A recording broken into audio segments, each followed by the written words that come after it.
রবি ঠাকুরের লেখা কবিতা লুকোচুরি।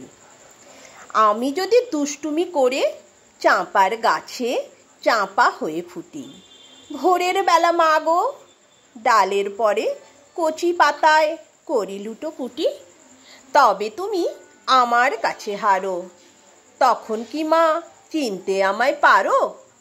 তুমি ডাকো, খোকা কোথায় ওরে? আমি শুধু হাসি চুপটি করে। যখন তুমি থাকবে যে কাজ নিয়ে, সবই আমি দেখব নয়ন মেলে। স্নানটি করে চাঁপার তলা দিয়ে আসবে তুমি পিঠেতে চুল ফেলে। এখান দিয়ে পুজোর ঘরে যাবে, দূরের থেকে ফুলের গন্ধ পাবে। তখন তুমি বুঝতে পারবে না সে তোমার খোকার গায়ের গন্ধ আসে।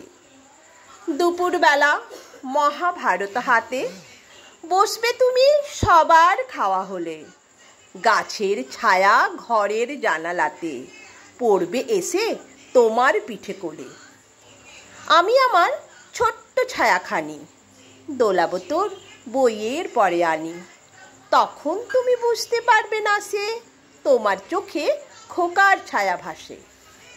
সন্ধেবেলা প্রদীপ খানি জেলে যখন তুমি যাবে গোয়াল ঘরে, তখন আমি ফুলের খেলা খেলে টুপ করে মা পড়ব ভুঁয়ে ঝরে। আবার আমি তোমার খোকা হব, গল্প বলো তোমায় গিয়ে কব। তুমি বলবে দুষ্টু ছিলি কোথা, আমি বলবো বলবো না সে কথা।